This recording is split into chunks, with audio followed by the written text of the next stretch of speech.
গ্রামের মহিলাদের সাথে কথা বলবো এবং ওখানকে প্রশাসনিক যে আধিকারিক আছে তাদের সাথে কথা বলবো, কোন কোন সমস্যা তৈরি হয়েছে, কেন সেটা আটকাতে পারলো না এবং কি ব্যবস্থা নিতে চলেছে, এগুলো আমার দেখার বিষয় আছে। এর আগে শাহজাহান মোল্লা, যে ওখানকার সব থেকে বড় ক্রিমিনাল, তার নেতৃত্বে 2019 সালে প্রদীপ মণ্ডলকে মার্ডার করা হয়েছিল।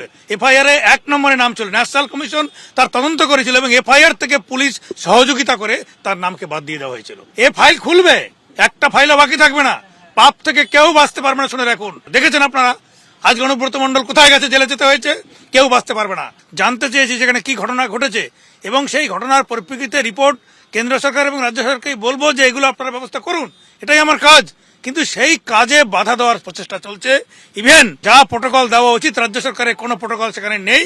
ইভেন আমাদের নিজেদের ব্যবস্থায় এই সমস্ত গাড়ির ব্যবস্থা করতে, যেটা সম্পূর্ণ আইন বিরোধী, সমস্ত সংবিধান বিরোধী কাজ চলছে এখানে।